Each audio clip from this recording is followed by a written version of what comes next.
social class and social side. They don't matter, genocide. Sick for water, sick for air. Making money, they don't care. See their shit, force a bear. Fuck them back, that's only fair. They bomb, they shoot, they kill, they massacre, rape, they burn the kids. No one leaves countries. Lie to your face, fight and die 'cause God forgives. Yeah. Coming back around again.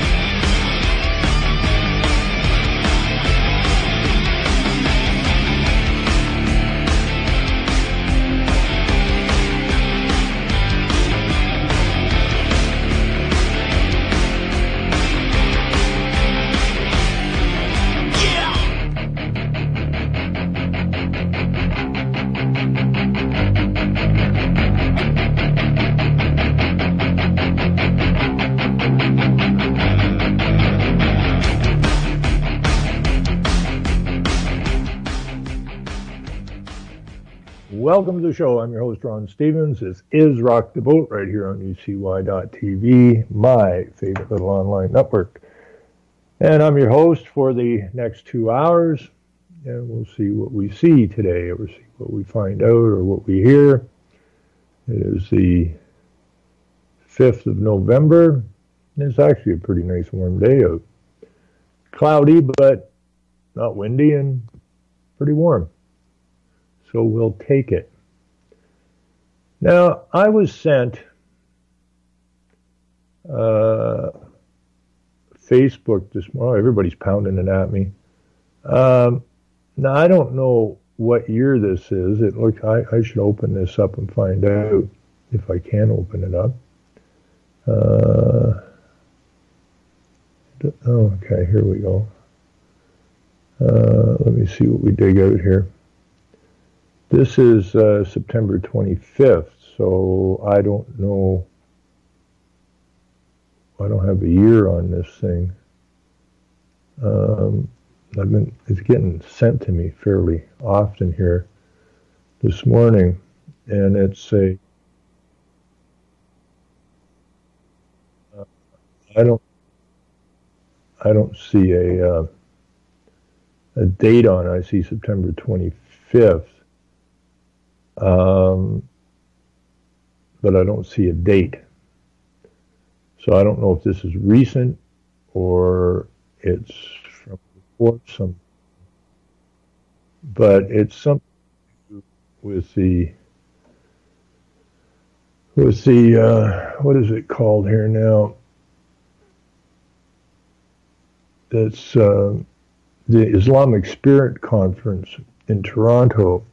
Now, I don't know, by the look of it, this is a newer video because his hair is different in that.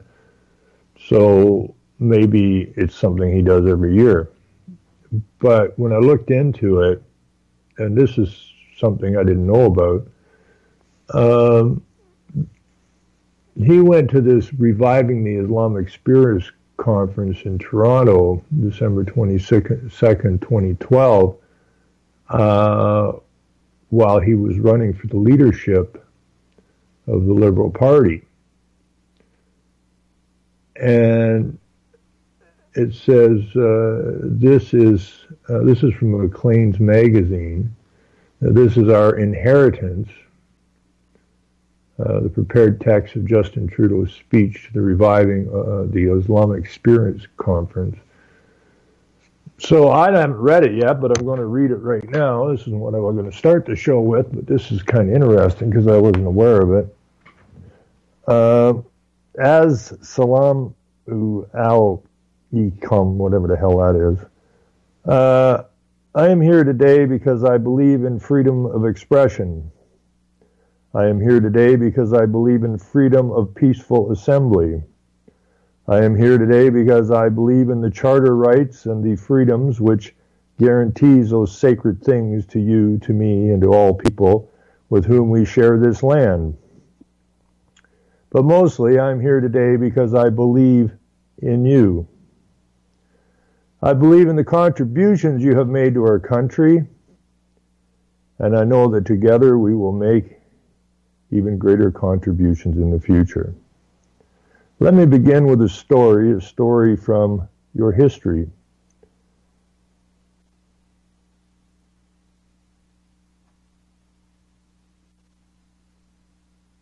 One that I hope will stay in your minds as you think about our common future.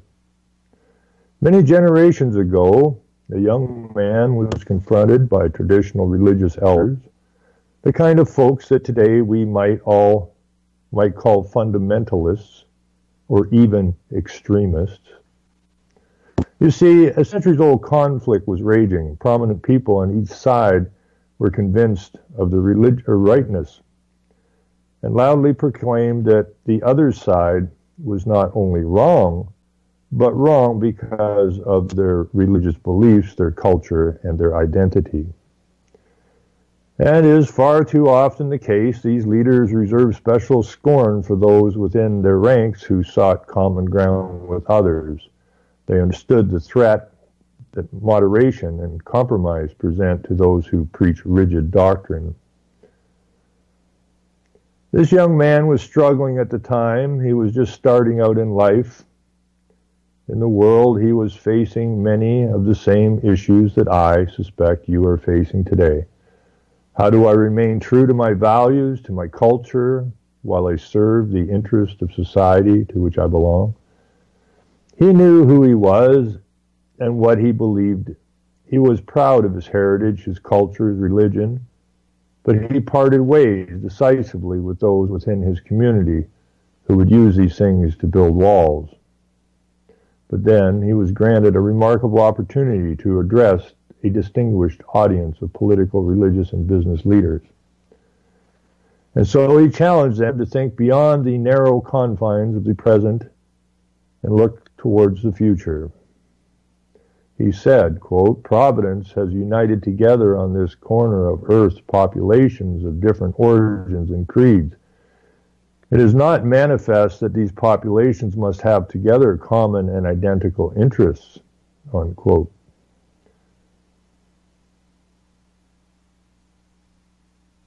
That young man is a very important part of your history, as I said, but he would not go on to become an imam, a holy man, or a caliph. He would, however, go on to become, among many more important things, my second favorite prime minister. The year was 1877. The place was Quebec City, and the brave young man's name was Wilfrid Laurier. He was 35 years old with barely 3 years of service in Parliament to recommend him. And he had made a difficult choice. Rather than fall in line with his elders and marshal his already prodigious talents and exclusive service of what he called his race, he chose an improbable new path. One that honored what was good and noble about his own culture, yes, but one that used those very things to serve a higher purpose, to find common ground between people of different beliefs.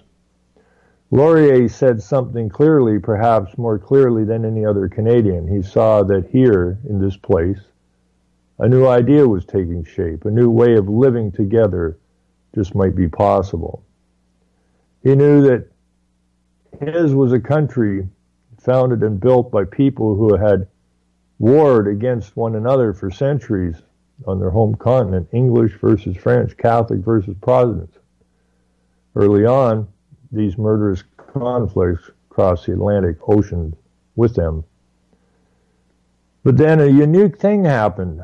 Despite the fact that the English were victorious on the battlefield, the same measure of freedom was gained by each side. In one of the most moving passages of that speech, speaking about the obelisk on the plains of Abraham, Laurier said, quote, "In what other country under the sun can you find a similar monument reared to the memory of the conquered as well as the conqueror? In what other country under the sun will you find the names of the conquered and the conqueror equally honored and occupying the same place in respect of the population? Where is the Canadian who, comparing his country even with the freest countries, would not feel proud of of the institution that protect him, or the institutions that protect him, unquote. Now, the point of this story is not that remarkable moment in our history. The point is everything that has happened since. This is our inheritance, one that has been renewed by successive generations to this very day. The two peoples who had been enemies came together to build institutions and a constitution that guaranteed freedom not only for one another, but for all who would come after them. They were joined in this great project over the years by people of every conceivable culture, religion, and ethnicity. Waves and waves of young men and women who chose to emphasize what was kind-hearted about their own traditions. Free people who chose to use the generosity of spirit that is the root of all faith to find common ground with those whose beliefs differed from their own. As it is written in the Holy Quran, quote, "The true servants of the most merciful are those who behave gently and with humility on earth. And whenever the foolish quarrel with them, then reply with words of peace." It has never been easy. This road has never been smooth or straight. Generations of Canadians have had to overcome deep difference. They make a deliberate choice to turn their backs on rancor and conflict, but today, because of them, we're all blessed to live in the most diverse country in the history of the world, one of the most peaceful and most prosperous, one that has now moved beyond the goal of mere tolerance, because saying, quote, "I tolerate you," unquote, is to grudgingly allow you to breathe the same air, to walk the same earth. And while there are many places in the world where tolerance is still just a far-off dream, in Canada, we are beyond that. So let us not use the word tolerance. Let us speak instead of acceptance, understanding, respect, and friendship. Here, we have come to a new realization together that a country can be great, not in spite of its diversity, but because of its diversity. This is our story now, yours and mine, the story of our country, Canada. So as you reflect this weekend about the future, take heart. Know that the struggles we are facing have been faced down before. Know that the conflicting feelings in our hearts have been felt before. Know that compromise and moderation are not the path of weakness, but of courage and strength. That there is always a positive path in this country for all who seek common ground. Most important, remember this: our inheritance must be constantly renewed by those who share Laurier's vision. When people come together to create opportunities for one another, the dreams we hold in common will crowd out the fears that would divide us. For it is not the political class, but the middle class that unites this country, open to all. Our broad and diverse middle class is Canada's center of gravity. Good people, people with common hopes and common challenges coming together to find common ground. There are already too many forces in the world that drive us into separate camps, that isolate us and make us suspicious of one another. Yesterday, protesters tried to prevent me from speaking at a school because of my stance defending gay marriage and women's rights. And as you know, some conservatives tried to stir up a controversy about my appearance here today. They tried to appeal to people's fears and prejudices, the very things that this gathering was founded to overcome. Now, I respect and defend their rights to express their opinions, but I want you to know that I will always stand up to the politics of division and fear. It is short-sighted to pit groups of Canadians against one another. It may make some feel good for a little while, or even work politically in the short term. But it is no way to build a country, least of all this country. It is not who we are. We are here today to do what Canadians have been doing together for generations. We are honoring our diversity through friendship, understanding, so that we can build from it a common positive future. So I join you in your commitment to that more hopeful future. Let us pledge ourselves to building a country that brings people together, that finds the highest virtue in compromise, moderation, and common ground. Now, 30 years after that, nearly 30 years after that first speech, then in his third term as our Prime Minister, Laurier put it this way to an audience in Edmonton. Quote, we do not want or wish that any individual should forget the land of his origin. Let them look to the past. Let them still more look to the future. Let them look to the land of their ancestors. But let them look also to the land of their children. Let them become Canadians and give their heart and soul, their energy, and all their power to Canada. This was Laurier's wish for us, and it is mine for you. Be hopeful, positive, my friends. Your country needs you. May peace, mercy, and blessings be upon you. Now, that was the reviving of the Islamic Spirit Conference back in 2012. Now, there's a speech that's attributed to both Laurier and I forget which American president that was, but the speech kind of goes like this. This is just roughing it out here.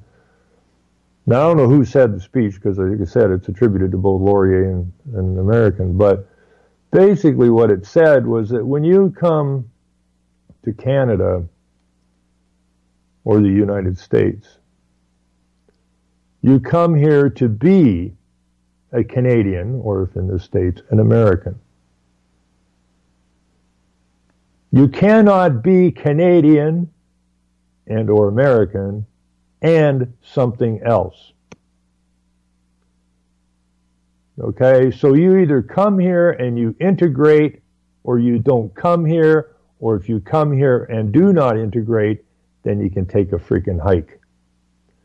Now, as we all know, Islam does not integrate anywhere, anytime, never has, never will. And all this common ground nonsense, okay, that's Marxism. And Trudeau's daddy was a known communist. He wrote for a communist newspaper. Now, I'm not sure, right off the top here, I'm not even sure what year Laurier was the prime minister.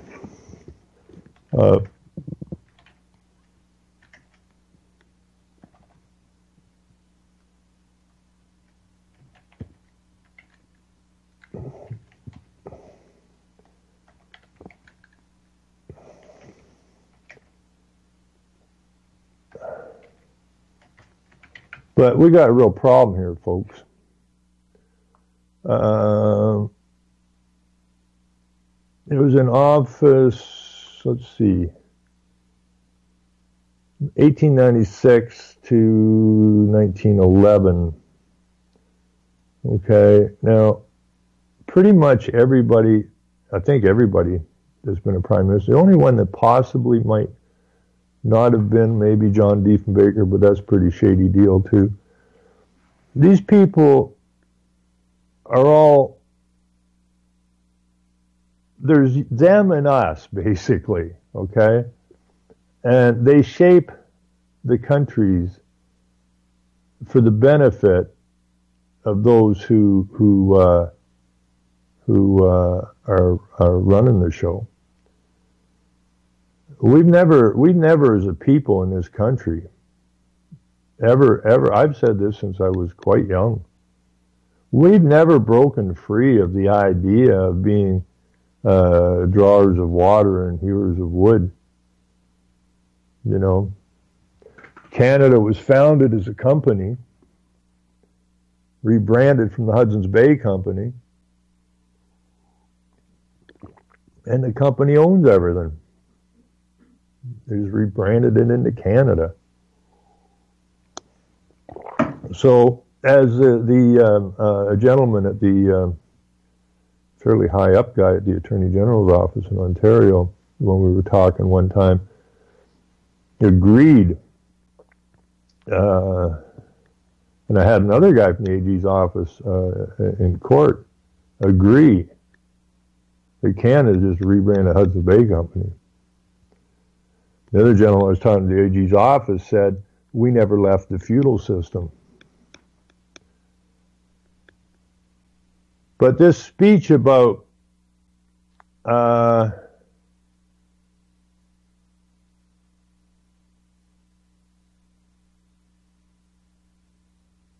what we're doing is we're replacing the faith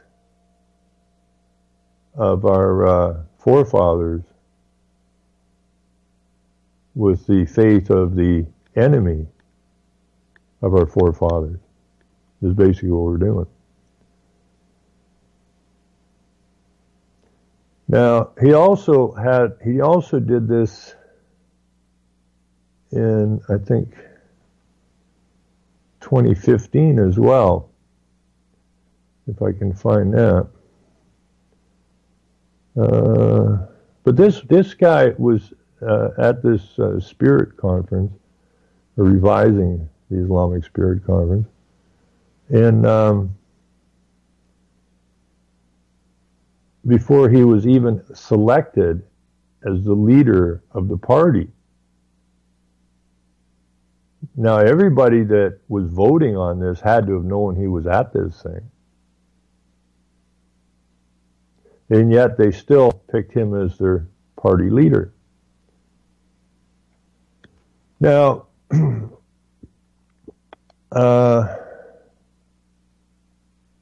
this is the other problem. And I don't know why people don't get that. You know, you don't vote for the so-called prime minister. You vote for who the party picked to be the leader of the party.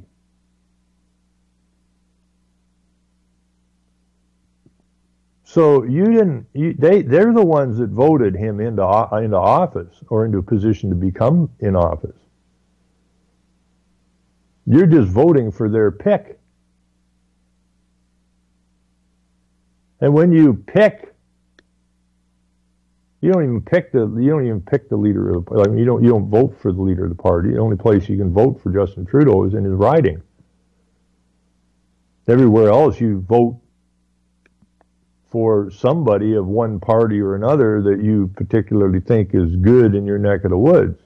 Add them all up, and whoever gets most votes for the party wins the election and exalts the leader of said party to the position of dictator of the country, king of the country, CEO of the company. But it doesn't matter who gets in. The party selected the leader. You vote for the party.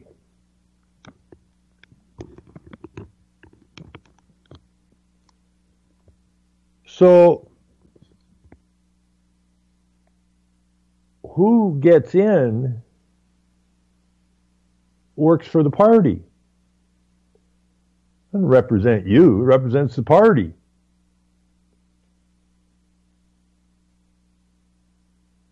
And then who they select to be the head of the party, if the vote comes out that that one is selected to be the prime minister, he's still not your prime minister. He's the Queen's prime minister. Oh, he's the prime minister of Canada. We voted for him. No, you didn't. And yeah, he's the prime minister of Canada, but Canada's a company. And his boss is the Queen. Not you. And all this common ground crap, common future. Where did that come from?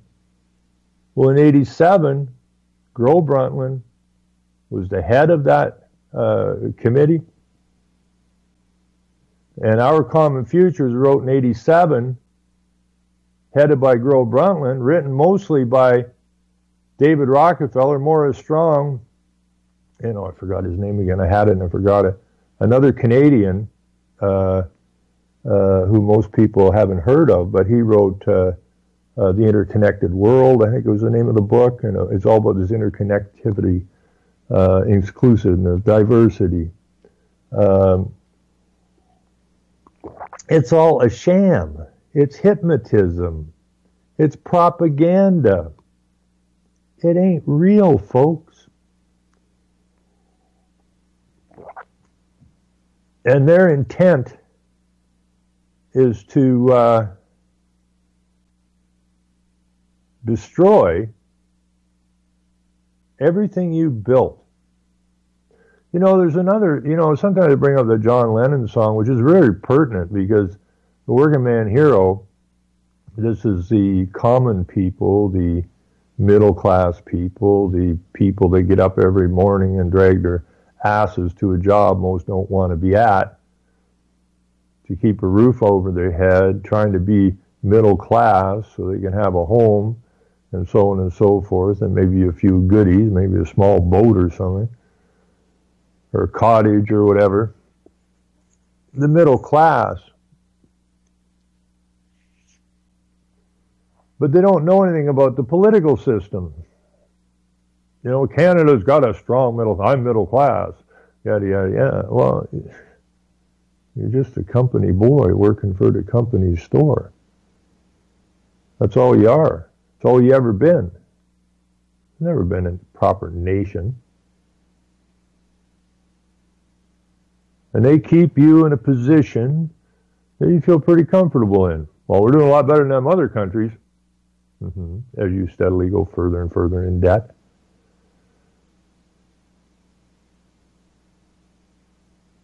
And you switch out the right for the left, and then the left for the right. Left, right, left, right, left, right. You ever heard that before? Or right, left, right, left. It's a march. The right and the left, make no bones about it, are two boots, the right boot and the left boot. And they are attached to the same corporate body. And that corporate body is marching you to a place you do not wish to arrive at. When you take this whole idea of party politics, shine a light on it, look at it, and realize it's a fraud. It's a deception. It's used to deceive you. Long time ago, supposedly the guy that created man and law said something like, take heed that no man deceive you. Well, we blew that one out the window, didn't we? We're like, hey, deceive us, please, please. We need to be deceived some more. Like a bunch of stupid children waiting for a candy bar.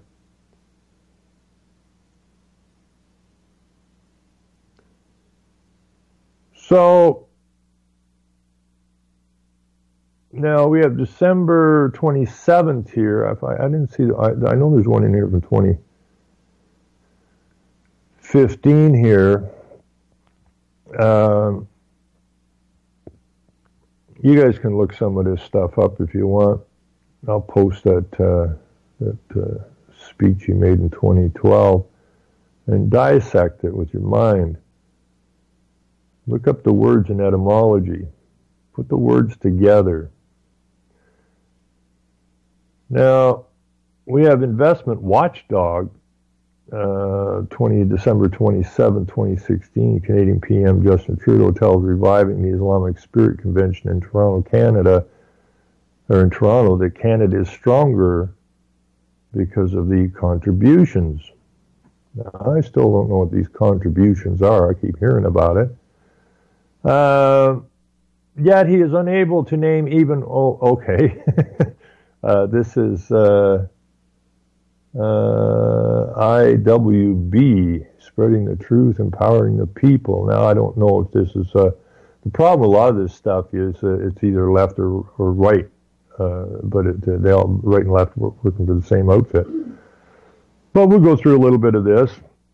So this is what he says. Canada is stronger because of their contributions. And then BNI says, yet he is unable to name even one single contribution Muslims have made to Canada, often other than bringing in Islamic terrorist attacks, honor killings, barbaric animal slaughter, and imposing Islam on Canadian public schools, none of which he mentions. In his traditional greeting to the Reviving the Islamic Spirit in Toronto, December 23rd to 25th, 2016, Prime Minister Justin Trudeau commended the Muslim community for its contributions to Canada and reiterated his commitment to combat Islamophobia and politics of hate and division. The following is a transcript of Trudeau's statement. To watch, click the video. Anyways, thank you for this opportunity to share a few words with you. This year we celebrate our 150th anniversary, which is a testament to the dedication and hard work of many organizers and volunteers. Today we come together as friends, celebrating common values that unite us all, values that, like empathy and generosity, acceptance and respect, these are the tenets of the Charter of Rights and Freedoms, vital principles on which Canada is found. As Prime Minister, I want to make sure my actions and words reflect what brings Canadians together. So let me be clear, Canada is stronger because of the contribution of its Muslim community. We are stronger because of you. And that's why every day we just choose hope over fear and stand up to the politics of hate and division. That is why our government supports initiatives that encourage inclusion and equality, combats Islamophobia, and strengthens the protection of our civil rights. Thank you very much for being here. May peace and blessings be upon you. Now, this is really sick.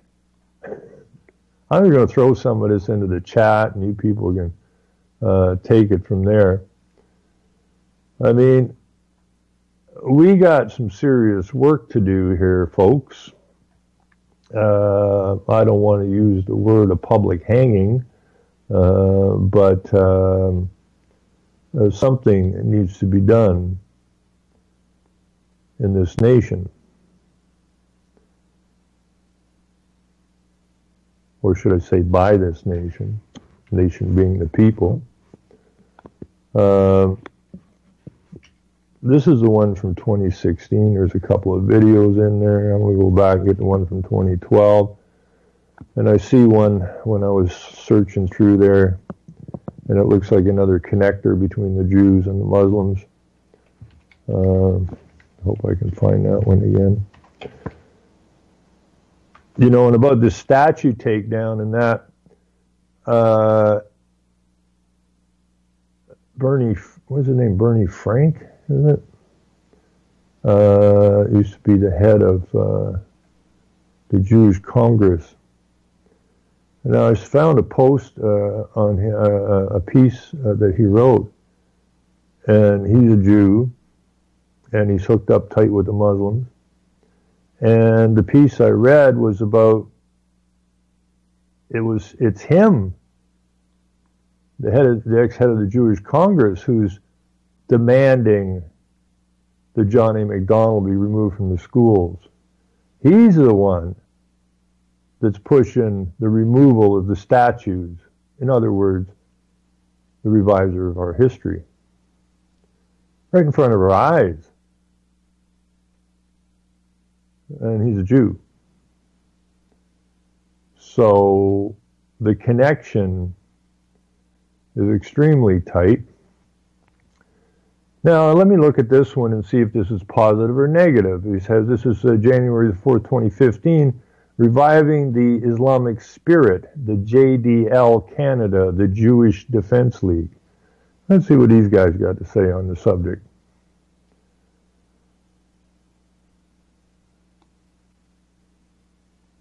So, the Jewish Defense League, which has the fist in the air, which is the Marxist fist, which means the Jewish movement is Marxist. We know they're Marxist because they took down Russia. How stupid are we? Well, we can't say anything negative about Jews. What? Are you daft? Spirit Toronto's Reviving the Islamic Conference advocated a North America intifada. Nothing is modern when racism, materialism, and militarism are set by design, methodically killing millions, sometimes being killed in silence. And this is Dr. Hetman Bezine, whatever. Let me see what we got here. The spirit of Islamic hatred thrives in Toronto.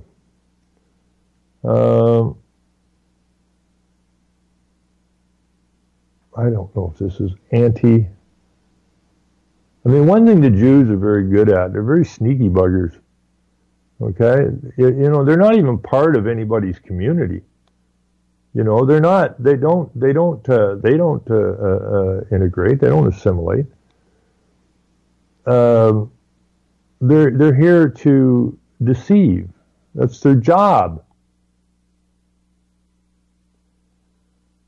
Let's see. In late December 2014, Toronto once again played host to a gathering called Reviving the Islamic Spirit at the Metro Convention Center. The conference, which features knowledge retreat, is widely received in the Islamic community of Canada and has a checkered history. It is an annual event, and throughout the years, the organizers have invited a number of speakers who have been denied entry into Canada because of known association with terrorist groups. The most recent conference, held about a short week ago, allowed Zafar Bangash to showcase his material at this event.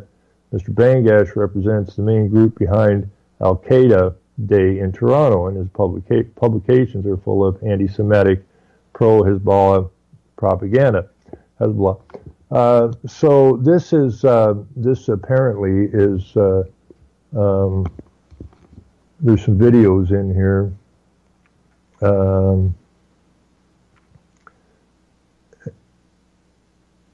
And I'm not going to take the time to read all of this, but everybody likes to look at the Jewish Defense League once in a while, I think. Maybe not. I'll just stuff it in there anyways. And you can take a boo at it.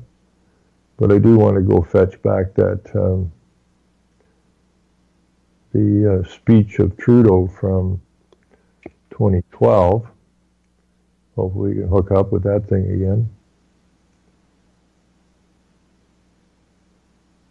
You know, so you have all of the parties.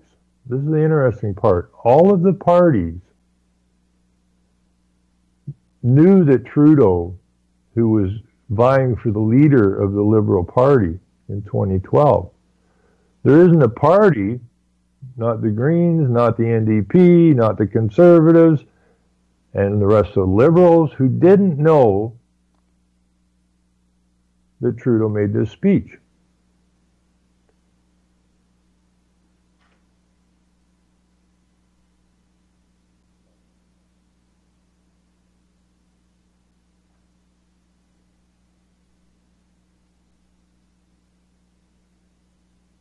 So every party knew that we were about to start cranking up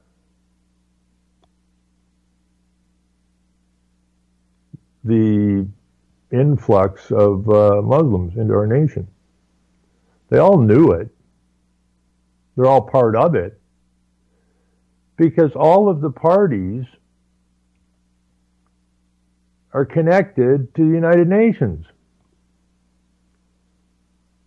And there ain't a party leader out there that doesn't know that we signed the refugee agreement in 1950, or it was signed in 51. It was brought into power in, I think it was 67.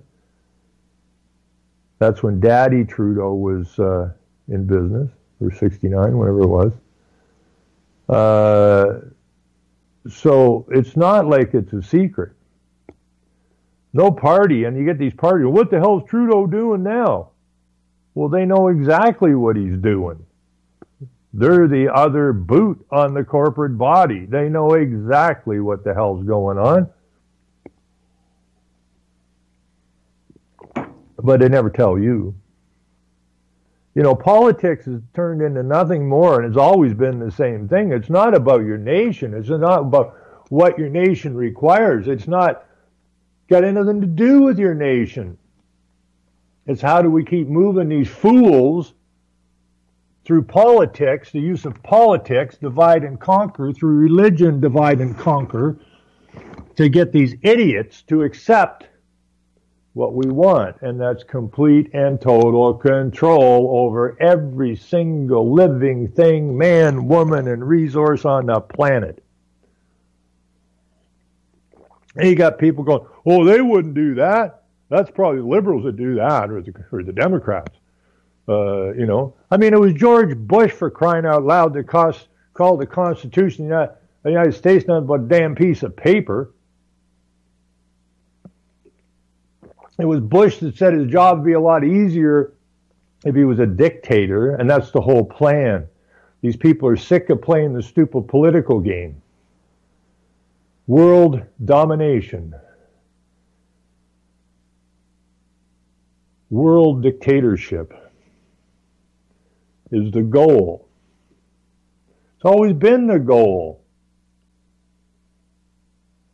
And we're sitting around arguing right and left like a bunch of stupid little children.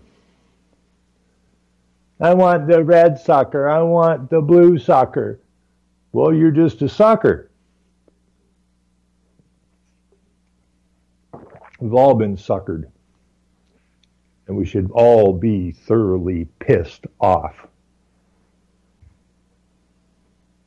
You know, it kills me in this day and age, with all this availability to everything they're wrote down.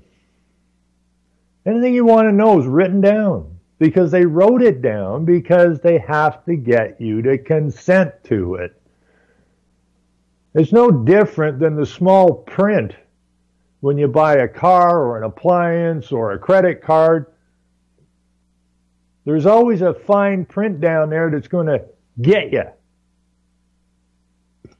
And you say, well, you didn't tell me this. Well, we wrote it down. Well, you're supposed to read it.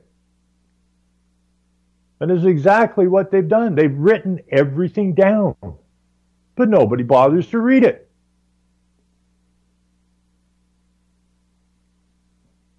So if you didn't read it, you consented to it. Not their fault you didn't read it. Not our fault that you're screwed on your credit card or your car blew up and we're not going to fix it because you didn't read the fine print, you fool. Now, you may need a 1,000 times microscope to see some of this fine print, but they still wrote it down. You consented to it. We just assume you read it. Didn't read it, you consented to it.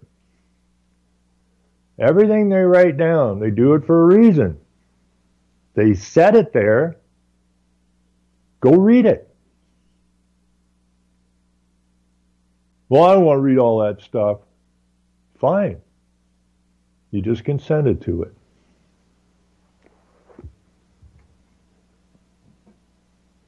You know, even way back in the 1200s, I mean, good God Almighty, the villagers, or they end up calling the villians, they got it. They got it. They saw their God-given rights being taken away from them by the lawyers and the judges. Let no man judge you. These were not university-educated people.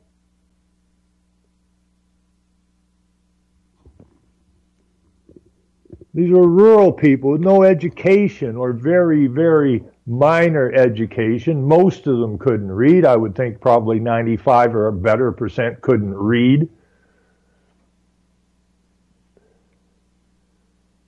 Yet even those people figured it out.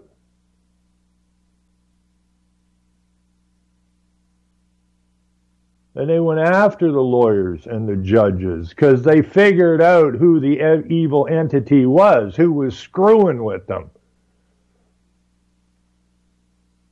And they went after them. And they killed every damn one of them they could find. And the others ran away. Because the one thing about deceivers is they're really chicken shits. Right? They're not brave men. They ain't going to march into a war. They'll start the war, but they ain't going to march in the war.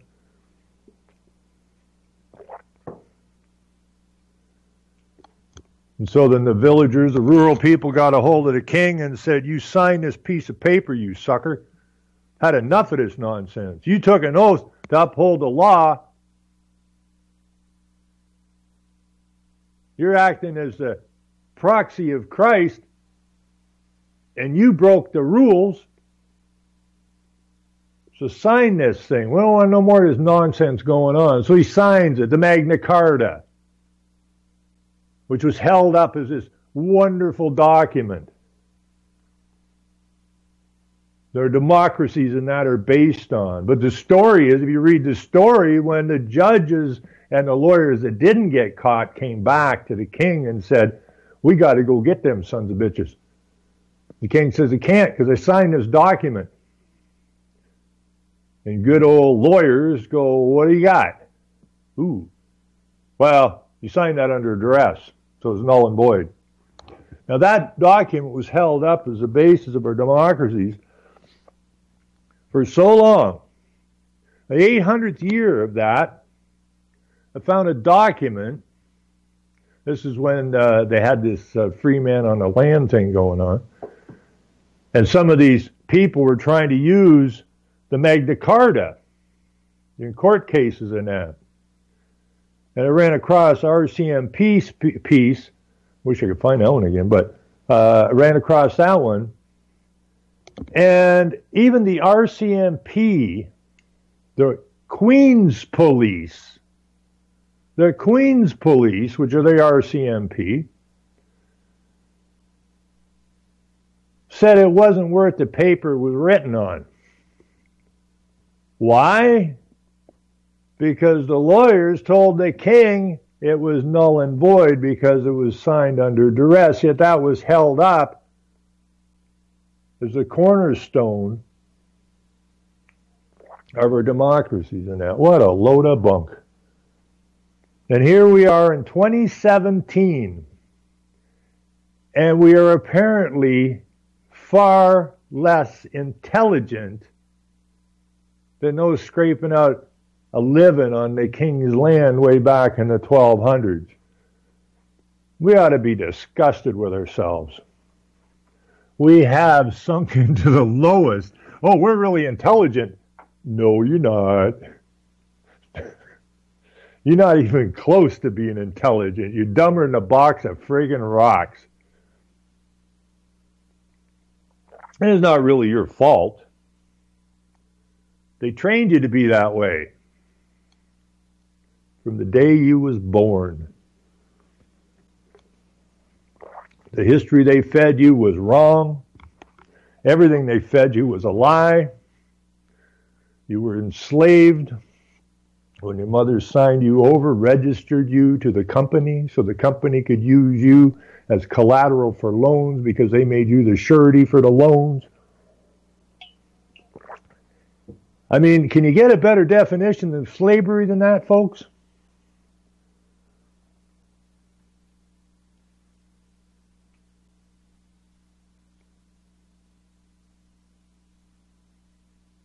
And now we're being invaded by Islam. Well, they're really nice people, you know. All that bad stuff you heard about them, that's just those haters, you know, those damned haters. Those are those white supremacist people. Come on, Martha. They're coming here. They're invading us. Listen, Bill, you were at work all day. I listened to Oprah Winfrey, and she guaranteed that they're nice people. That damn Trump, you know, we were much better off with Obama. Well, he liked everybody. This is the kind of shit conversation that goes on in our countries on a daily basis.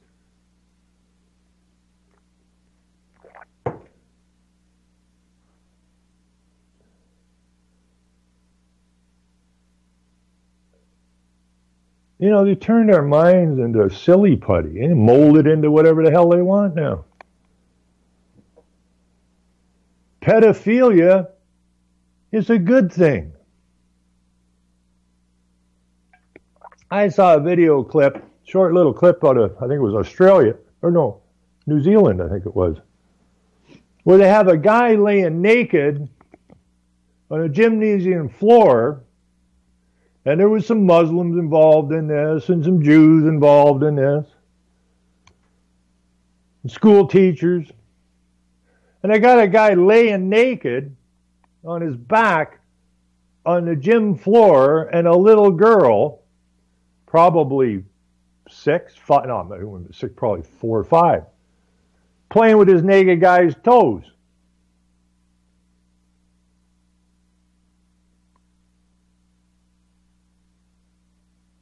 We got a problem.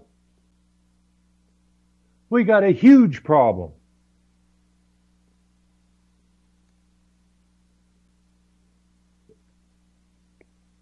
We have to clean this political system, which is a corporate system. That's what politics is. It's corporate. The legal system is corporate. And you are a corporate slave.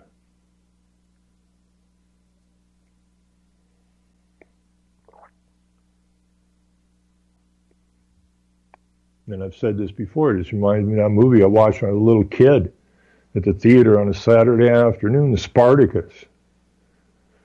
You know, Spartacus trying to explain to these people, you know, you're slaves. Well, it could be worse. You're slaves. Well, I know, but they treat us better. We heard over there they're treating their slaves really bad. So it could be worse. But you're slaves.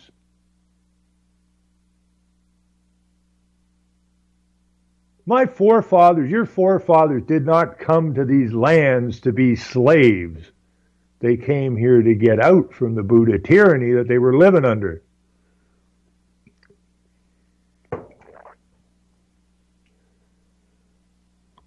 And when they first got here, what did they do? They run the lawyers out of their towns. They run the Catholics out of their towns.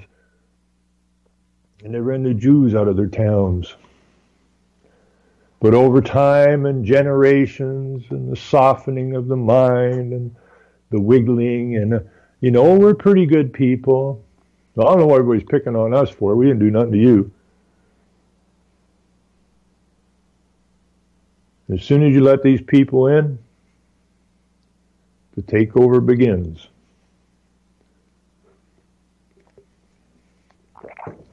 So our forefathers had the right idea.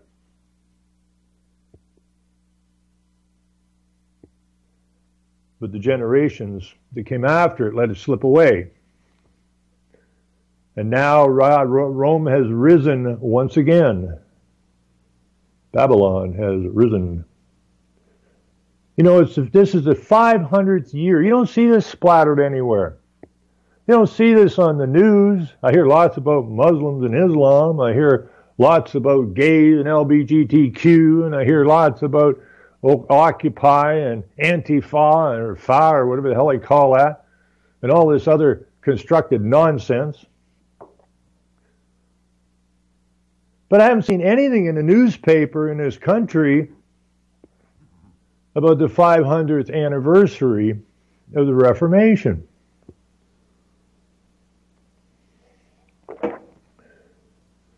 In fact, you never really heard anything about the Reformation. I never heard nothing about the Reformation growing up. It wasn't until I started doing some research I ran into Luther. And what Luther found in Rome, which was Babylon, which was satanic. Once he hung around Rome for a while and saw how disgusting this place was, then the sin tax, which they moved from religion over to legal, well, you didn't cross at the crosswalk, then you're carrying a sin card. So I'll have to give you a ticket for that. You sinned. Not against God, but you sinned against the state. Something we created, and we control, and we have authority over. And we turned you into a person. We created that. We have the authority over it. So pay your sin tax. And when Luther saw what Rome was doing and the Vatican was doing, the Pope with these sin taxes, he was absolutely sickened. They went and nailed his problems on the door. Gutenberg got a hold of it and printed it. All hell broke loose after that. Make no mistake, a ton of people died. But it drove Rome's power into the ground. But again, the generational thing starts, and information is now relayed to the people. New information is relayed to the people, and by the time the 60s come, we got Vatican II, which is the beginning of Rome's real revival, of the bringing together of all the religions, because remember, Rome was the religion, and they lost their power, and they want it back. But you see, as they said in the Geneva Bible, and as Luther and Calvin figured out, these popes ain't the vicar of Christ. They're the bum boy of Satan. And as such, are effing everybody up the behind.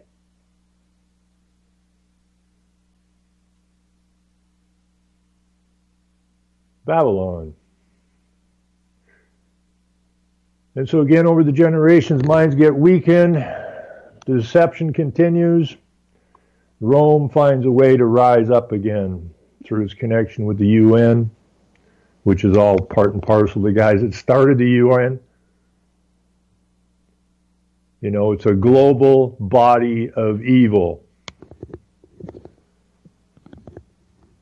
And so they start the reconnection of the churches to bring them all back to Rome.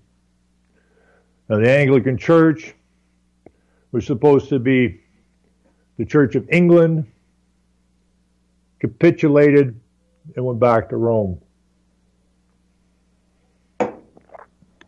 And what was going on in Rome was basically Babylon, and what's going on in our society today is basically Babylon. We've lost our moral standards completely. What people don't understand, and I've talked to lots of people in churches, they think they're in a Protestant church. They're not a Protestant church, they're in a Catholic church because that's where the corporation came from, and all churches are incorporated. Therefore, you think you're listening to your preacher. Just go read the Jesuit Oath, for crying out loud. The idea was to infiltrate your churches, which they did. So you're sitting in church every Sunday listening to a deceiver. It's just it's mind-boggling. So then they bring in the mechanisms which Warburg mentioned in the 1950 Senate hearing. We need global mechanisms. We need mechanisms. We need global problems that are going to be solved at the global level, i.e., Rome, UN, whatever. And they started preaching to the people in the church that it says here in the Bible that we're supposed to be good stewards. And they twist that in, and they sell the environmental movement to the churchgoers. They sold the multiculturalism to the churchgoers. They sold the LGBTQ to the churchgoers. Like, you people all brain dead? Apparently.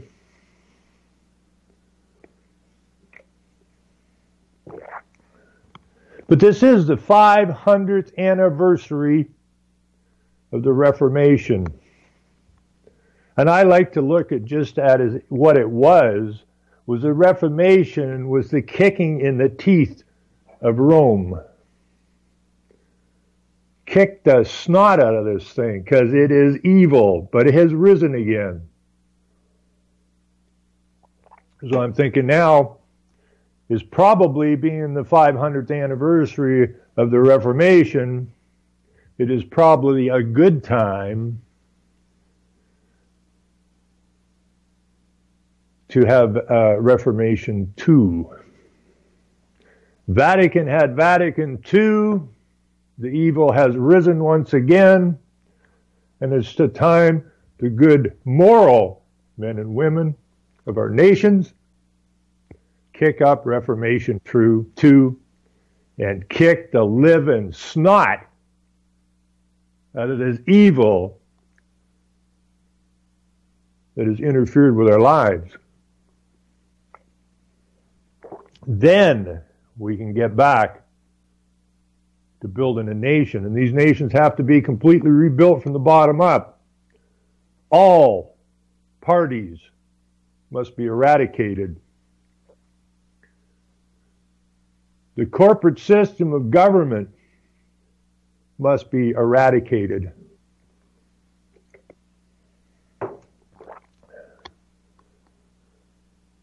See, they created all this stuff. They control all this stuff. You know, and this environmental movement, what people don't get about this is all about, this is what I told the Muslims when I was talking to them. You know, you're convinced that Islam will be the law and the religion, Sharia? Yep. And that it will be the global religion? Yep. But it won't be, because the global religion is earth worship. To worship the creation, not the creator. That's asked backwards. That's why the world is upside down. That's why we need to rock the boat to get the world right side up again. And it will never happen as long as we are ruled, as long as we live our lives as fictional entities that were created by some very deceptive men, very intelligent men, by the way, but evil. Anyone that would wish to enslave someone else is obviously evil. So therefore, the legal system has to be put to bed. People say, well, you can't do that. That's world karma. I don't care. I don't give a damn what the rest of the world is doing. I don't live there. I live here. This is where I live. And where I live is run by evil. This land we call Canada or America is our home. It's our house. But they took our house and made it their house. And we got to live by their house rules, not our house rules. And our house rules come from the Creator, not the lawyers who created the legal system, but the one that created us and gave us law. Simple law, do unto others as you wish done unto yourself. and cause no harm. Damn, that's pretty simple.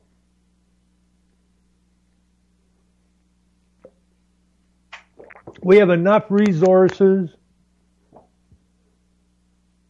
on these lands that if the rest of the world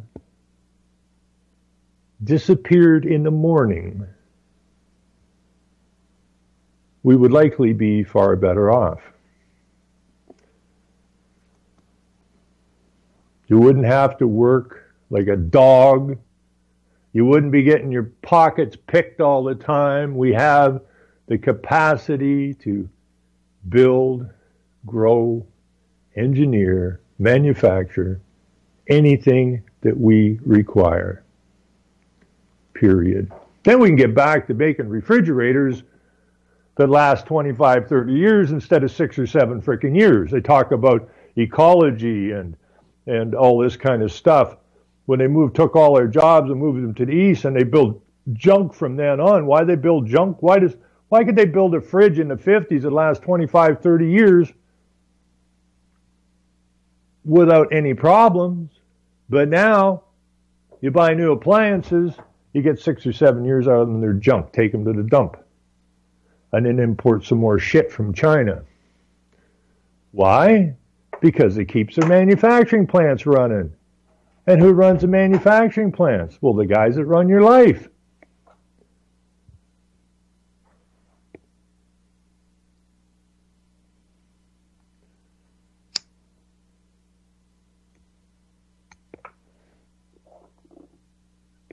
This is all way too simple. You know, I love that thing in the 1500s, and this is during the Reformation. You know, I don't remember the play or that, but that Shakespeare play where one of the actors or whatever, one of the characters says, I mean, how easy is this to understand? The people in the 1200s understood it. First, kill all the lawyers. First damn thing you do is kill all the lawyers. People in 1200s got it. Now, what they did was they went and they actually killed them. They were pissed. But we don't have to physically kill anybody now. Okay? We can metaphorically kill them. But we just remove their created legal system. We ignore it. We go back to law. Now, our here in Canada, and I'm not sure what it is in the States, but in Canada, we have a preamble to the charter that Trudeau is referring to mess with us. And a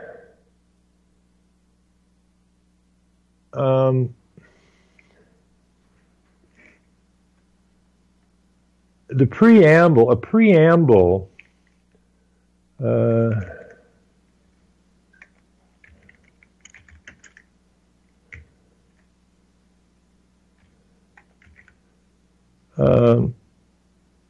is the basic idea of a preamble is it gives you a guide to what follows, right? Like the preamble to the 1976 Conference on Human Settlements in Vancouver, not 60, no, it was 70, I got that screwed up. What year was that? 76, I think. Preamble to the, let's see, so that was in Vancouver, right? But anyways, that preamble stated that what's not sustainable is private property. because private property is a form of social injustice, and we have all these social justice warriors out there who probably never read that. And that golf courses, air conditioning, private vehicles, all this stuff is not sustainable.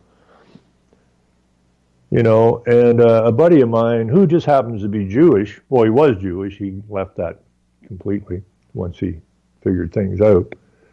And once he read the King James Bible and that, he started thinking, and he had been on a detail when he was 18 for the UN and was shocked to death when he saw the reality of what the UN was up to. But anyways, this preamble here, which some people have tried to use in court cases, let's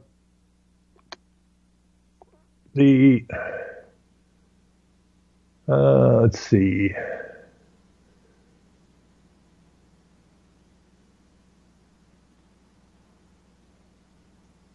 The supremacy of God in the Canadian Charter. Read the Canadian Constitution if you don't believe me. This is the preamble to the Canadian Charter of Rights and Freedoms. Whereas Canada is founded upon the principles that recognize the supremacy of God and the rule of law. These are two totally different entities. The principles that recognize the supremacy of God, that is the old divine right of kings who took an oath to uphold the word or the law and not to add to or take away from that law. And the rule of law. Well, the rule of law is legal. And you won't find that word in the King James Bible. Legal creates persons. The King James Bible says God has no respect for persons, and you're not having any respect for persons either. False idols. So somebody a judge in British Columbia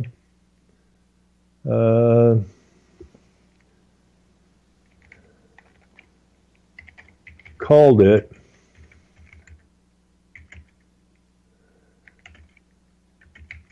a dead letter.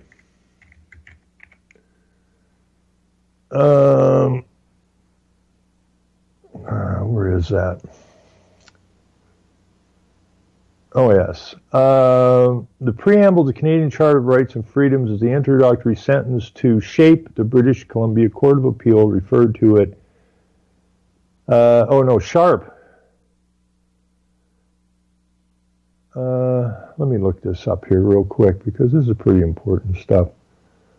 Writing in 1982 when the Charter came into force, constitutional scholar Peter Hogg. Now, Peter Hogg, with a double G, is the preeminent constitutional scholar in Canada. He's the go-to guy for constitutional questions. Peter Hogg was not born in Canada. He's a New Zealander. How a New Zealander becomes the go-to guy on constitutional questions in the Canadian Constitution is beyond me, but he's the go-to guy.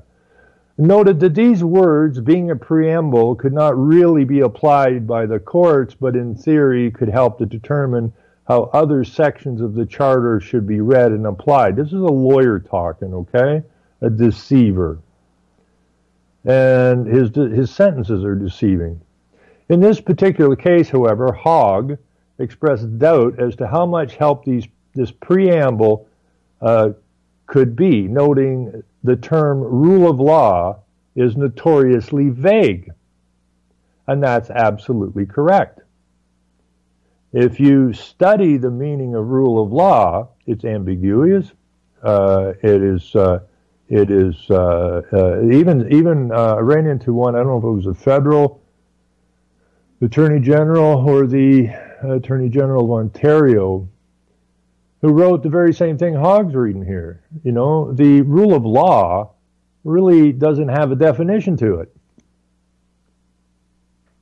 It's notoriously vague. And this is what they use to throw your ass in jail and take your money out of your pocket. He goes on to saying that the mention of the supremacy of God is contrary to Section 2 of the Charter, which protects freedom of conscience, which Hogg's felt would include a right to atheism. Well, wait a minute here. If the preamble is the supremacy of God, and Elizabeth took an oath to uphold the Word of God, which is the law, in order to become the queen, then the supremacy of God is not contrary to Section 2. It supersedes Section 2. But then Hogg is a lawyer. So these lawyers, the legal system, first kill all the lawyers because they use jargon language, which is a language of deception. The language used to gain advantage. They're deceivers. They can't rule over you. They can't enslave you as long as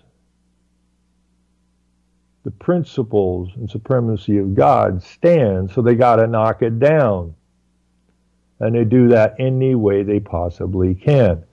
But in considering the legal implications of the preamble in 1990 case R versus Sharp, the British Columbia Court of Appeal referred to it as a dead letter, which the BC justices had no authority to breathe life into it.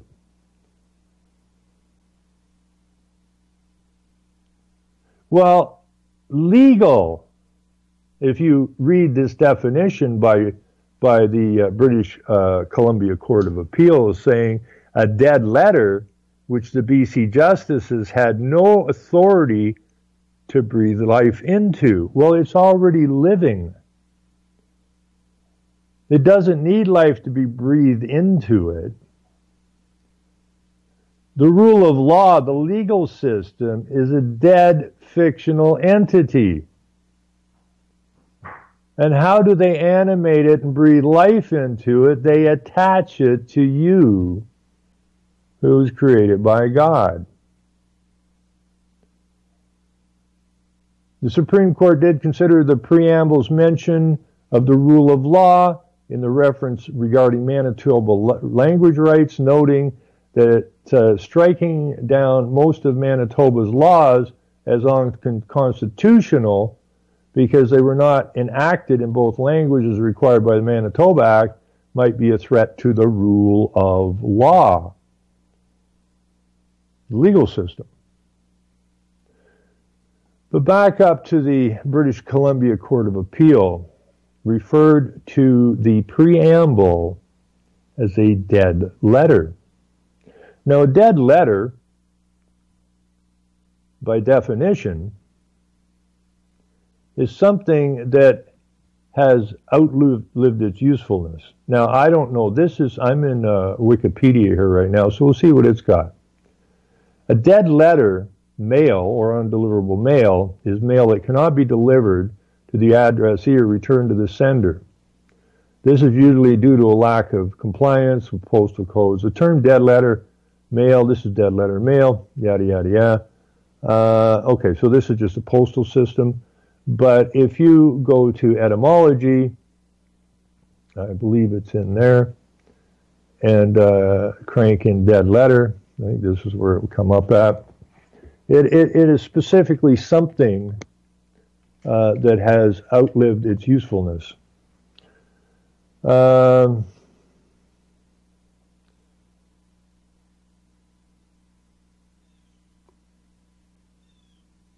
And what they're saying is if the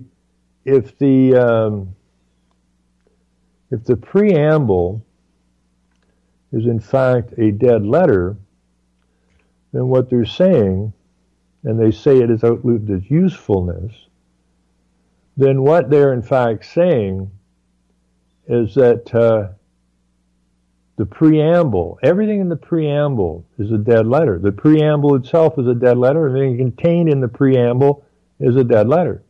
Something that has outlived its usefulness. So while they're saying, well, we can't go with the principles and supremacy of God, that's a dead letter. Well, there's another part to the preamble, and it's called the rule of law. So if the preamble is a dead letter, and the supremacy and principles of God are dead, then so is the rule of law, which is the legal system. You can't kill part of a preamble. And they didn't point out that they killed part of it. They called the preamble a dead letter. Now, even if you look at it in the sense of mail, it's undeliverable. And it can't be returned to sender. So if in fact it's, I don't care, call it a postal note. If that preamble is a dead letter and it's undeliverable, in other words, they cannot deliver to us the principles and supremacy of God, the law, do no harm and treat others as you wish to be treated, then the rule of law, which by definition has never been defined, is also undeliverable. So if you're going to kill the law because you killed it you won't recognize the first part of the preamble, you didn't cut it in half, said this half is dead and this half is alive, you've killed the whole thing.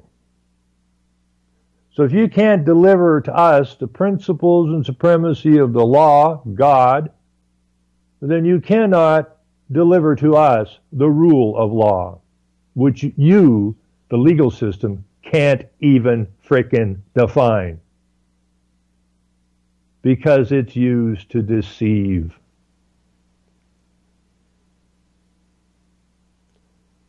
So the villagers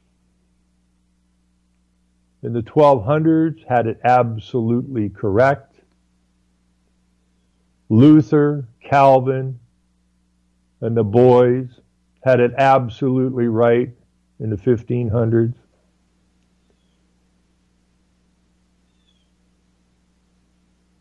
Shakespeare's play had it exactly right in the 1500s. And here we are in 2017, bitching about politicians. How incredibly stupid are we? Even the people that were scratching out the dirt in the 1200s would look at us today and go, boy, are you a dumb bunch of wads. Well, I have a degree from university. So what is that? That's your declaration of how stupid you are? This kills me about universities and that. People think when they hold up their document or they frame it and put it on a wall, it's a sign of intelligence. It is not, boys and girls. It is a sign of stupidity. That you managed to go through that entire education system and come out the other end and not once ever realize you were completely lied to and deceived. So that thing you have framed on your wall, you might want to consider taking it off the wall, because those of us who understand when we see that realize that the one we're talking to is not real bright. Because if you were bright, you wouldn't hang that claim of stupidity, ignorance, easily deceived, notice for others to see. You would be embarrassed by it.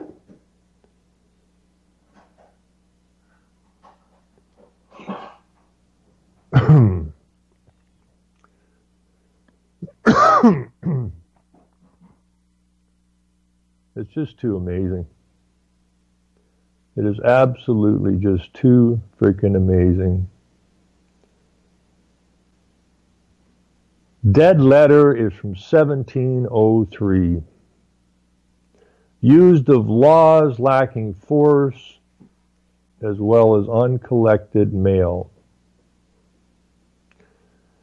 So 1703, use of laws lacking force. The preamble, they say, has no force. Well, the preamble is very specific. Principle, supremacy of God, and the rule of law. If one be dead, both be dead.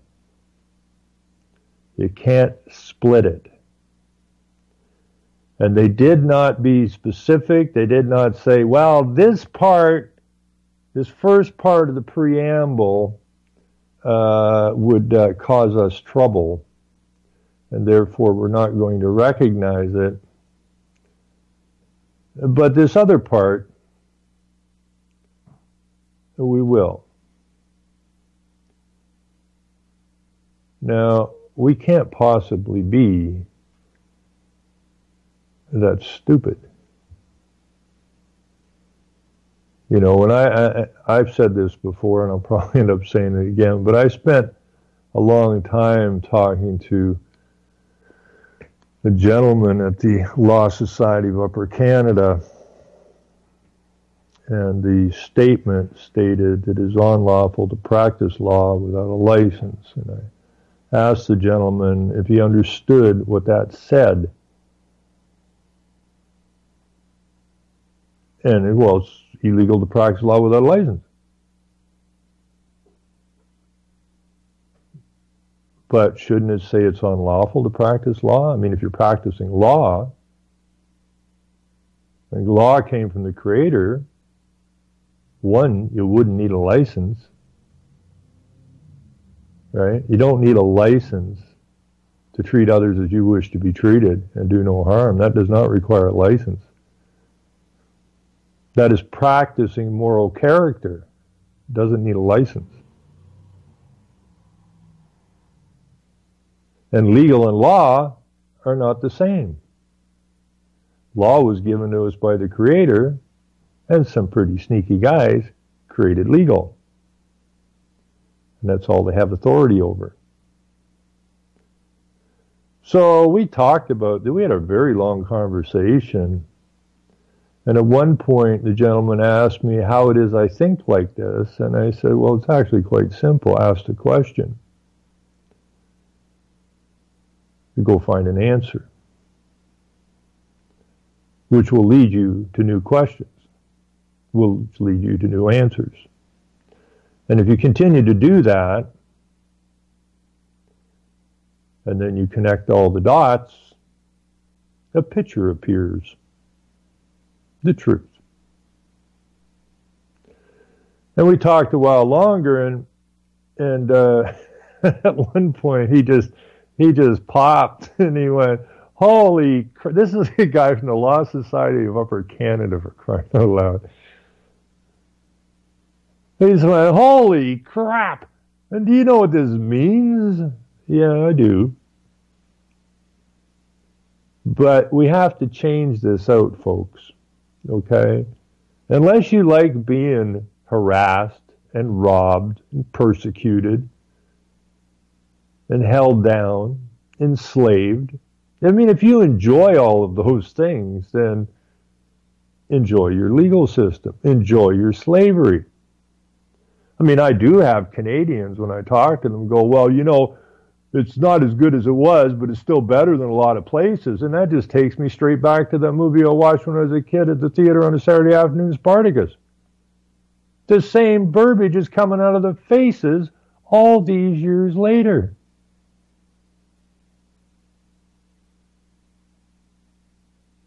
It's ridiculous.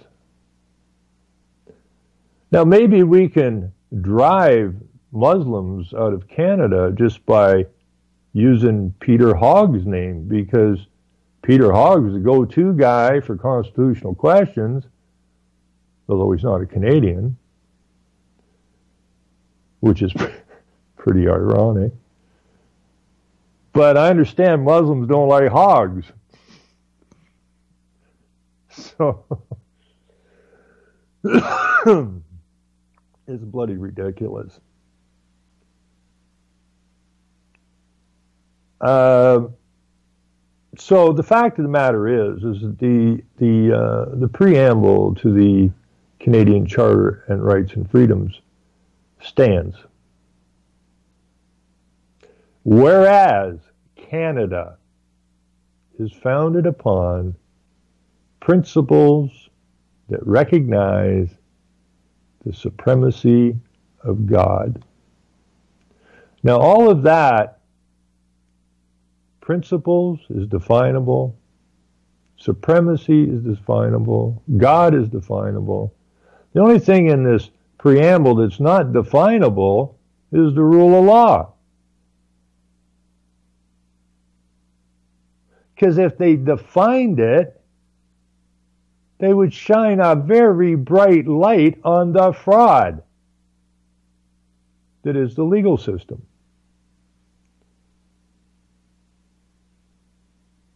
It's one of the reasons they can't define it. I mean, you're standing in front of a judge and the judge is going to find you whatever based on the rule of law of which they can't define. Duh. We got to wipe this shit out of here. I want to see this place called Canada. If you want to call yourself a Canadian, the people are the nation. The men and women are the nation. If you want to define yourself as a Canadian, fine. But we got to get back to the law. You can call yourself Acorn for all I care. But Canada as it stands as a corporation. The corporation has enslaved you. And when you stand up to sing the national anthem, you are singing a corporate anthem. You are singing an anthem of slavery. O Canada, our home and shackled land, we stand on guard for thee, the slaves that you see, or some other ridiculous lyric. I want this place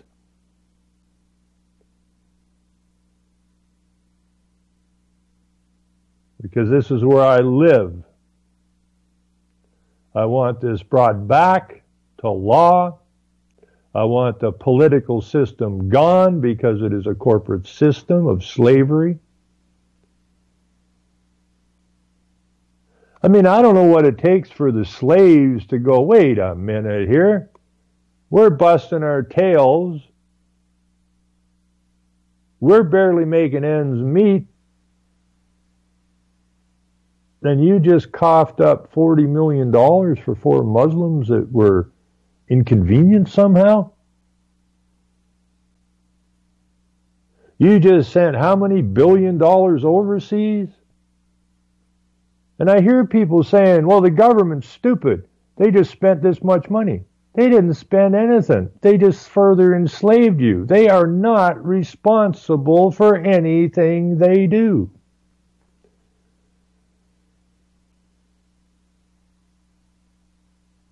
You know, it's really no different than any other corporation.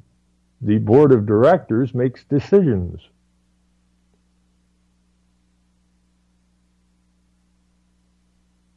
And who's on the hook for the bad decisions? Whether the value of the stocks goes up or down? Who's on the hook? Well, the investors.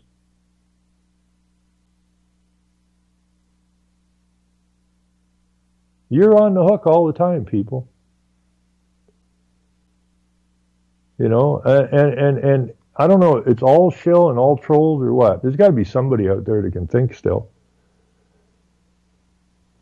You know, I hear people saying, well, Harper left us with a whatever $billion surplus. And Trudeau's blowing that away plus another $20 billion or something. Blew the budget. Well, the budget's not the debt, folks. You know, if Harper left you a $5 billion or $10 billion or whatever the hell it was surplus, it doesn't change the fact the country's $1 trillion in the hole at interest, which can never be paid. So you're just bitching and complaining about what this party spent stupid or that party spent stupid. It all comes back to you, doesn't it?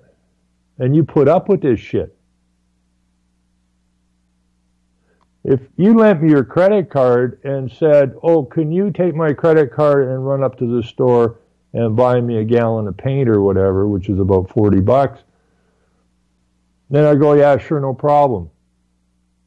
So you give me the credit card, I go up to the store and get a gallon of paint, and then I book myself a cruise and I buy myself a new car and whatever, and just stick it on your credit card and come back and they said, there's your paint. And then the one you give the credit card back to gets their bill in a month and it's like 50 grand. And they say, whoa, what the hell is all this? Oh, I just saw this stuff and I kind of liked it, so I bought it, and I'm not responsible for it. Ain't my credit card. Well, yeah, but hey, you gave me governance over that. I did what I did with it. Sorry, you're responsible for it. And this is exactly how your government works. You know, it says we were given responsible government with a caveat that states that the word responsible and responsible government doesn't have the dictionary meaning of the word responsible. Now, you know a lawyer wrote that shit. So if they're not responsible, what are they? Well, they're irresponsible.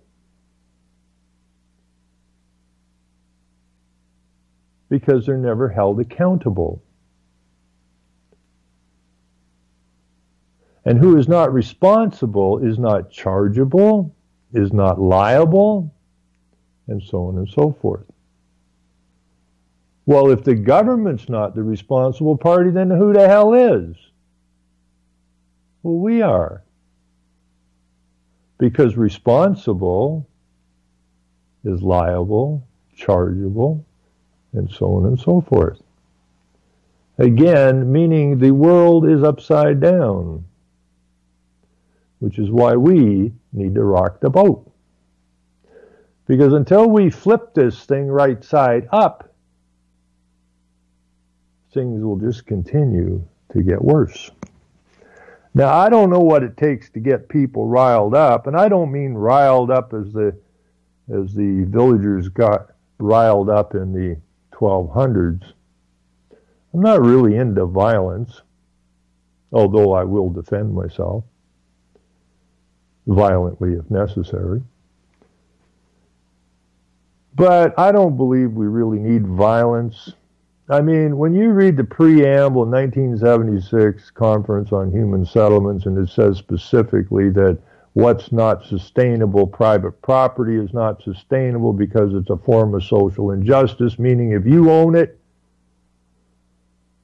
you could improve it, the market could go up, and you could gain an advantage or profit from it, where one who does not own property cannot. Therefore, by their legal terminology, their deceptive language, is that is a form of social injustice. Now, when you know that two of the things that really jack up these clowns that fired up the UN and fired up the wars and created Israel and all the rest of this nonsense, their determination is one, end of nation states, of which this particular so-called prime minister stated back in 2015, I think it was, that Canada is the first post-national state. That is after national. Now, one of the reasons that you get pounded on when you call yourself a nationalist is because you're going against the desires of the internationalists who want the end of nation states. In other words, how do we control everything on the planet? Well, we have to get rid of this idea of nation states. So it's not that you're a Nazi or that you're a white supremacist. It's just that you don't wish to be under global dictatorship. And that goes against what they want.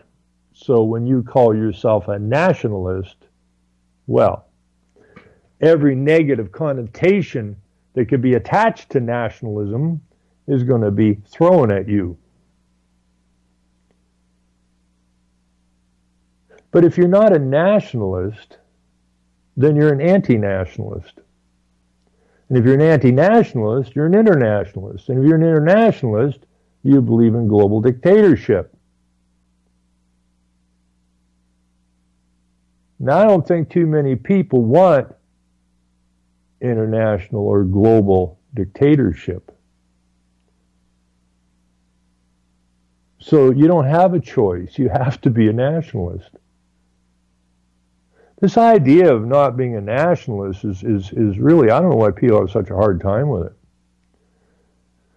When they took all of we used to be a nation, all nations basically traded. Now, but all nations traded things that they couldn't grow or manufacture or whatever themselves.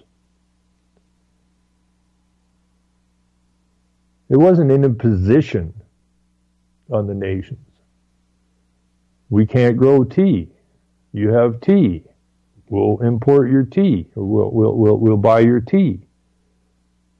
This is what we got. You buy some of that, we'll buy some of this.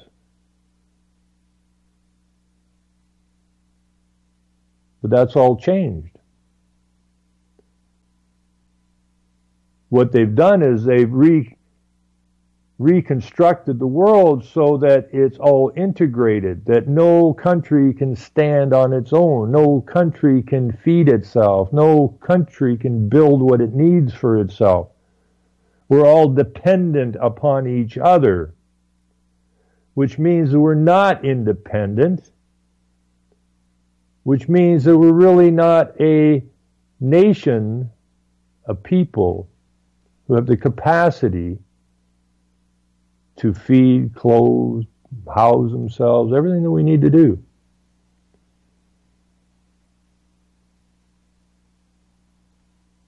And that's got to stop. A nation or a people should be doing everything in their power to produce for themselves everything that they need, which we have more than the capacity to do. Which means we're not dependent on anybody else. Now, as far as trade goes, sure, let's trade on an equal playing field. This idea of free trade is a race to the bottom. Or as Morris Strong said, nobody can compete with us over in China because we have the cheapest labor on the planet. Then they went and built 500 coal plants to manufacture the products that we don't manufacture for ourselves anymore. They built 500 coal plants while the same people are telling us we can't use coal.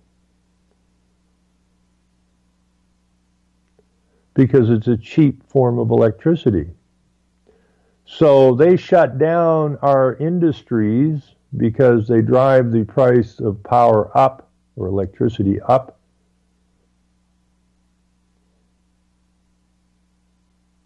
Which means that these businesses in our lands are in no position to compete. So those businesses are moved overseas. They build the coal plants, you got cheap electricity, and as Strong said, the cheapest labor on the market. Nobody can compete with us. Now they hold you ransomed, basically. If they don't want you to have refrigerators, you ain't going to get refrigerators. No country builds a car. It's all interdependent. Well, if you're always dependent on someone for something, that if something goes wrong, all of a sudden, you're screwed. You got a car plant, but your parts are coming from everywhere. You don't make your parts anymore. Most car manufacturing in North America is just simply assembly. Whereas we used to make all the parts we needed, which, by the way, created a hell of a pile of employment. And when they move their jobs overseas, there's a whole lot of people who ain't got a job.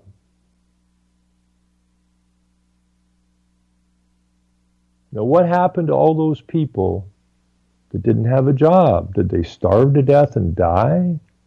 No. New problems were created that needed new solutions, which required what? A bureaucracy to administer the new problems and reactions and solutions. So you took the men and women who were gainfully employed producing something and put them in a position of producing nothing and make them dependent upon the government for their livelihood in a new bureaucracy, which we were warned about in 1929 by that Chief Justice, and I really wish people, it's not a long book, The New Despotism, describing exactly what happened, what was going to happen if we didn't smarten up. Well, we didn't smarten up, and it happened. Fewer and fewer people work in jobs that produce anything, and more people are working in government bureaucracies. And most of these bureaucracies are set up so they're outside the reach of the very governments that created them. International.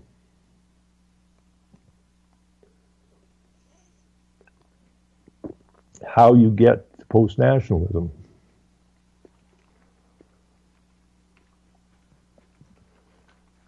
You know, I have this terrible, it's not a dream. It's something that, you look at these things, this isn't much different than when I built my abstract concept. The lawyers like to work on that, and the philosophers like to work on that, abstract concepts. But when I wanted a wider view of what was going on, I just envisioned a very, very high balcony in a theater so that I could see behind the actors to find out who was financing this shit and who was writing the scripts and all this kind of stuff. And that's all we got to do. We got to see. You see? Because if you can see, then you can know. And once you see, you cannot not see. And once you know, you cannot not know. And once you get there, you can no longer be deceived. And once you can no longer be deceived, then we can start to make the changes that need to be made.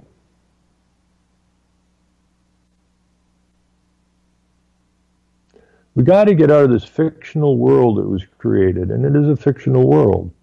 It's something that was created in the minds of men. It's not real. But because they created it, they have the authority that comes with it. They have authority over it.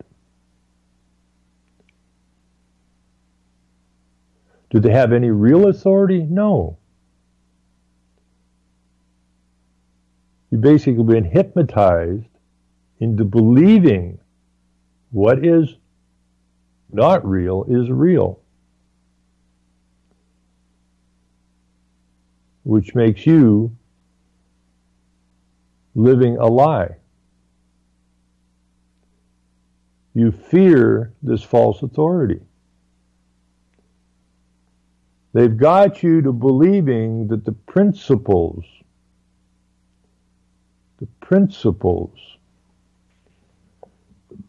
don't exist. These are moral principles. Now, the legal system, by definition, is amoral. The legal system, by definition,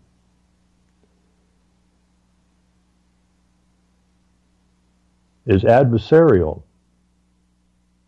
Law is not adversarial. The legal system is. The word law takes you to your Creator. The word legal or adversary takes you to your enemy, because when you look up adversary, you find the word Satan. And these are two choices. The choice is evil, amoral, which George Soros said it very well when he was interviewed way back when by 60 Minutes or whoever the hell it was about taking down the economy of the Philippines. Did he feel any remorse about what he did? He said no, because it was an amoral act.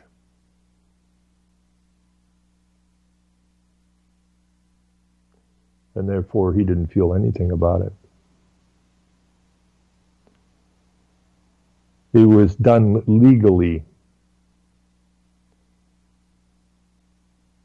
And he acted as an adversary against the Philippines.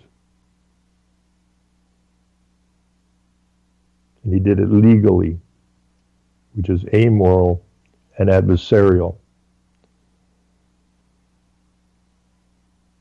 which is satanic. Would a moral man go and destroy the economy of a nation? Would a moral man or woman send millions of people to the slaughter in a made-up war? Never. But it's the gray area, or the noise, all the noise that's coming at you all the time, which clouds your vision, which confuses you, which leads you astray from the simple idea of right and wrong.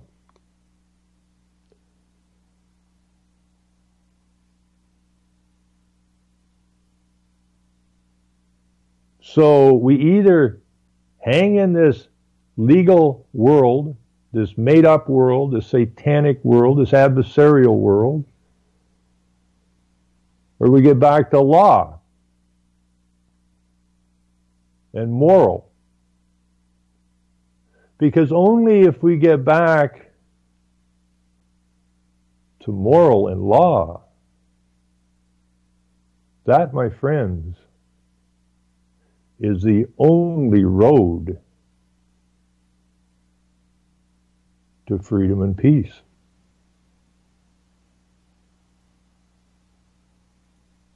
We saw what the legal system has done. We see how many people's lives have been destroyed by the legal system. We saw the slaughter on the battlefields of made-up wars, legal wars. We've never seen any remorse from any leader. Didn't matter how many people got slaughtered on the battlefields. Why no remorse? Because they're amoral. It's our choice. Pick one, and then let's get to work. We have to clean the evil, the ugliness from our lands.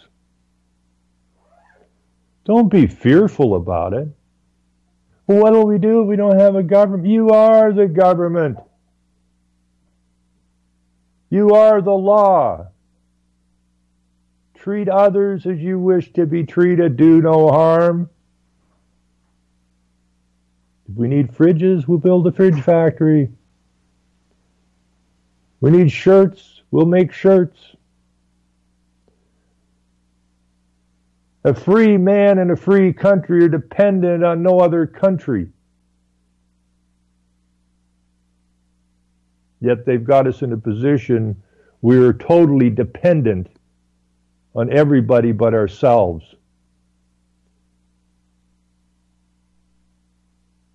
And that's the wrong position to be in. That is a very, very dangerous position to be in. Because now your futures, your lives, your nation, your country are all controlled by somebody other than you. And we got to take it back. Anyways, but look at what we're about out of time here. Read. Not newspapers. Read their documents. Find a subject, look up what you're looking for. You will find it, read it, and then you cannot consent to it.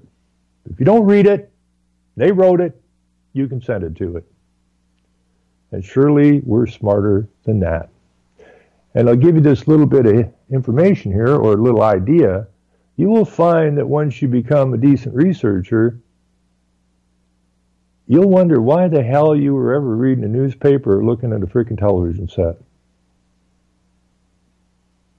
It's much more stimulating.